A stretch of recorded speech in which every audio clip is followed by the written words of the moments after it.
255 years of slavery, 90 years of Jim Crow, 60 years of separate but equal, and 35 years of racist housing policy. If that's not an economic setback, I don't know what is. But the conversation of reparations for Black people is still not on the table? America, where's my 40 acres and a mule? Ladies and gentlemen, this is Very Ghetto, Would Not Recommend.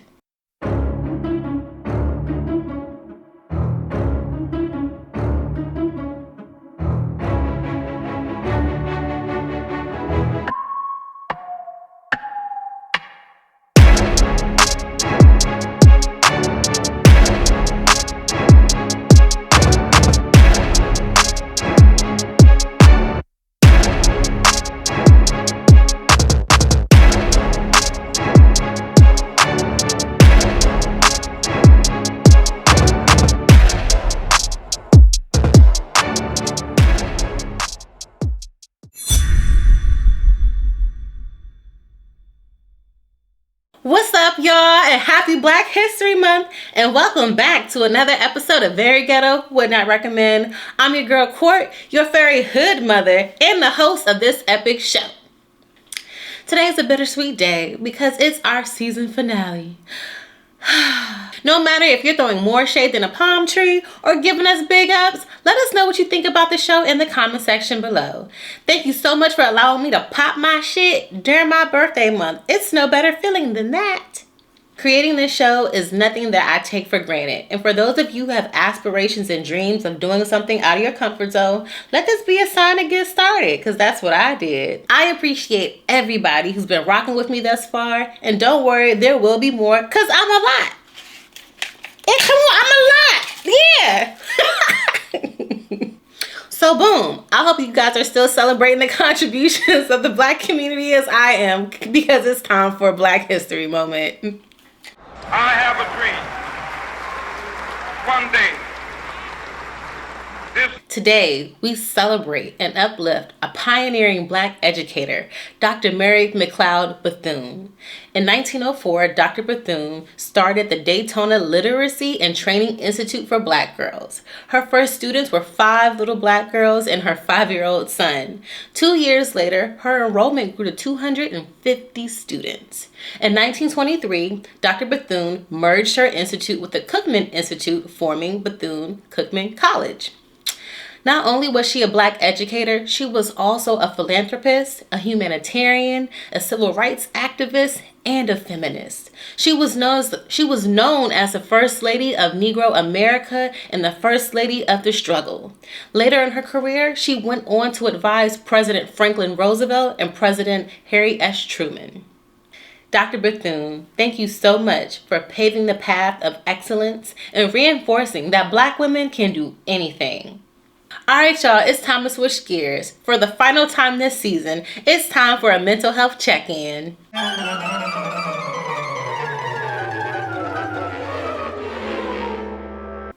On a scale of 1 to 10, with 1 being the least and 10 being the highest, how ghetto is your mental health? Today, I'm at a 10 because I still haven't received my reparations that I'm entitled to. But that's capitalism, right? In the comment section below, rate the ghetto-ness of your mental health and tell us why. Don't worry, this is a safe space. And for those of you who have been rocking with us the entire season, you know how vested we are in your mental health journey. But if you still need a nudge or help getting through this thing called life, we here at Very Ghetto Would Not Recommend are championing your journey. Every episode, we've plugged a different therapy source. And as we close out the season, we're plugging melaninandmentalhealth.com.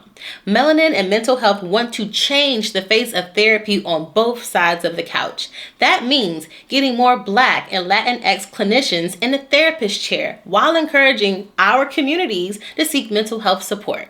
If this sounds like it's something for you, check out melaninandmentalhealth.com.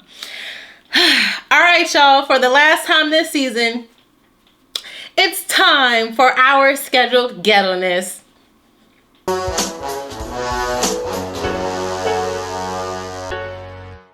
First things first, that's my grandma. What a baddie.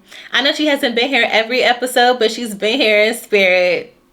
If she would have had a real essence cover in real life, it would have been fire, but I'll take this one too.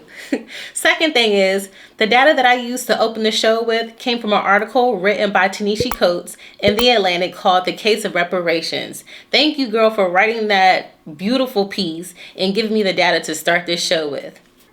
If you haven't guessed already, today's topic, reparations for Black people. What better way to end the season? The conversation around reparations is not a new one, but it's something that's avoided like that one friend who likes to borrow money but never want to talk about when they're going to give it back. Of the 50 states, only 3 of them have actually taken any forward movement in creating programs or task force to compensate Black people or the descendant of slaves for slavery, discrimination, or any kind of systemic measure that has been used to put Black people at an economic disadvantage. The first place on the list, Evanston, Illinois. Evanston, Illinois is the first U.S. city to pay Black people back on the basis of discrimination and slavery. Not all of their Black citizens, but some have received $25,000 towards a down payment on a home, their current mortgage, or home repairs. It's not the best, but it's definitely a start. Second up on the list is St. Paul, Minnesota. After the city acknowledged its involvement in institutional and structural racism, St. Paul, Minnesota is considering ways they could pay Black people back. The first thought was cash payments with no strings attached, but they're now considering long-term plans that include housing and education. Nah. And last on the list, California.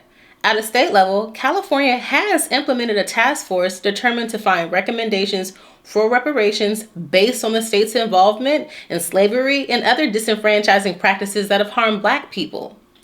But is that enough? It's kind of like saying, we thought about it, so what else do you want us to do? But what about the other 47 states? Or do we have to wait until the next presidential election? How is it that other groups of people who are newer to America have been able to outperform Black Americans at every benchmark? And why is it that other races of people are able to monopolize businesses in Black neighborhoods, but we can't afford to do the same thing? Every time we've built our own towns and communities up, they've been burnt from underneath our feet. Don't believe me? What about the Black Wall Street Massacre in Tulsa, Oklahoma? The Rosewood Massacre in Rosewood, Florida? The East St. Louis riots? Or the Red Summer of 1919? Some people may say Black people receiving reparations is like a privilege that no one else gets to experience. Yes, that's exactly what we're asking for, because we missed out on it 400 years ago. I just think it's funny how Native Americans were able to get reparations for a stolen country, but we can't get reparations for stolen freedom. And before anyone start talking real crazy out the side of their mouth, just remember, when Black people didn't get what they wanted, we never stormed the nation's capital. We as Black Americans have faced so many setbacks, and not once did we allow it to stop us from fighting to be seen and to be heard. We are built to win despite the systems that want us to lose. 28 days is not enough time to celebrate the gifts that Black people embody that the world has benefited from so freely. We've made so many contributions, but when we ask for a fair share, y'all want to deny. We've taken sports to a gladiator level, giving you Serena Williams, Michael Jordan, LeBron James, Jackie Robinson, Florence Joyner, Muhammad Ali, Mike Tyson, Money Mayweather. In the face of adversity, we've given you Martin Luther King Jr., Malcolm X, Fred Hampton, Oprah Winfrey, President Barack Obama. We taught y'all what it means to groove, giving you Michael Jackson, James Brown, Beyonce, Marvin Gaye. We fed y'all souls with our food, our hip hop, our rhythm and blues. We are walking manuals of the sauce. We embody fashion and style. We are the drip. We give you body, cornrows. Hell, we keep y'all hip. TikTok dances that Elizabeth and them take but remove our names. We are melanin goddesses that come in different shades. Our great-great-grannies was y'all cooks and y'all nannies. We added seasoning to a country that couldn't find the salt and pepper. We did everything you asked. We even gave you our free labor. So before y'all fix y'all lips to say that we don't deserve reparations, We got hella receipts. Did I forget to mention, we even taught y'all how to dance on beat. Yeah, we've been the scapegoat, the bad guy, the villain. So y'all can walk around and say, hey, what's white privilege? And through the years, we've done a lot to make everyone around us cozy. We've learned to code switch, distrust our own. Hell, we've made good use of a hot comb. We've done a lot to fit into this world. We took a lemon of a country and made it our lemonade. We've played every game. We've put up with everything. We even let y'all take our names. America, y'all have handicapped our men, but you want us to fight your wars. We've watched other movements jump ahead of us by leaps and bounds. But when we speak up, y'all want us to shut up. So America, we definitely have a problem. It's time to pay what you owe. It's time for the big payback, and y'all can start with gold. Well, that was my poetry corner. Did y'all like that? For the last time this season, we are switching gears to my favorite part of the show. It's time for a Twitter word from Fish the Icon, the most iconic fish in the pond. Take it away, Fish.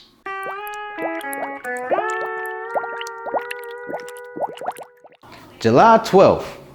I woke up this morning and realized I don't give a fuck.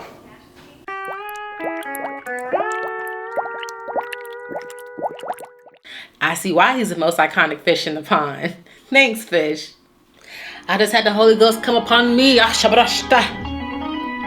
told me that the powers that be that are watching this show need to hear a list of reparations for black folk.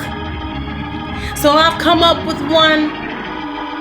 So I tell you, go get a pen right now and share this video with your latest congressman or senator or the president. These are the reparations of a black person. Here we go.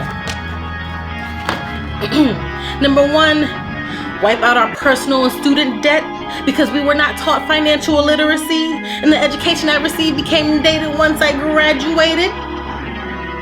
Number 2, provide free college education to all black high school graduates to any school in the nation. Since we only make up 9% of degree holders, that shouldn't be a problem. Number 3, give us a change leader that you don't kill with the likeness of Oprah, Martin Luther King, Malcolm X, Fred Hampton. We gonna need about 15 more black presidents minimum. In addition to giving us Black History Month, we also decree we need the month of June in its entirety to celebrate the independence of black people, aka the end of slavery, aka June 19th. Also, that took too damn long to become a federal holiday. We also want a home of our choosing fully paid for. Amen. That's what we want. Number 7, we want 5% of Google, Amazon, and Disney stock each. I'm not done, there's more. We want to cancel the collection of federal and state taxes from the descendants of black slaves for 10 generations, but that shouldn't be a problem since we only count for 13.6% of the entire US population, right? Also, we need financial literacy classes to be taught to black people so we can keep and maintain our newly acquired wealth for free. Also, we need to let all black non-violent offenders out of jail right now. If they committed a violent offense, understand it wasn't their fault. They were mentally insane. We blame slavery. So we ask that you reduce their sentences by half. And last but not least on our list, we need Donald Trump to go to jail for his natural born life. Thank you. We here at Very Ghetto would not recommend, find it highly ghetto, and would not recommend that the conversation around reparations for black people is mostly entertained during their election season, but dangled in front of our face for our votes, but quickly pulled back once our support is given. Even though we are not the slaves in chains that you see in your history books, some of us still get looked down upon as if we were. We still carry the negative stigma associated with being black. Everybody wants to be black until it's time to be black. Slavery, segregation, polling tax, unfair housing practices, unfair criminal justice system. Nobody wants those added benefits of being black. However, on the other hand, we here at Very Ghetto would not highly recommend that Black people keep showing up and showing out. Even if we're not given what we're owed the way we see fit, who's to say that we can't create it ourselves? We can build our own table. Black people, I hope we're all paying attention to what's going on in the world. We are living in a time when we can fund our own Bitcoin. We can build back our own towns, fund our own banks, and hell, build our own ecosystem that funds our pockets directly. In order to do that, we must trust one another.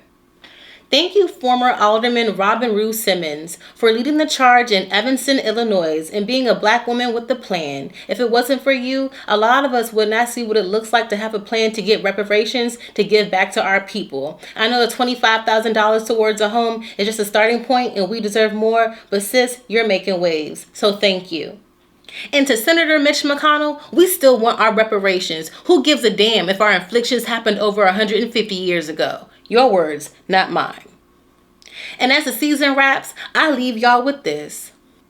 Yesterday's price is not today's price. Until next time, this is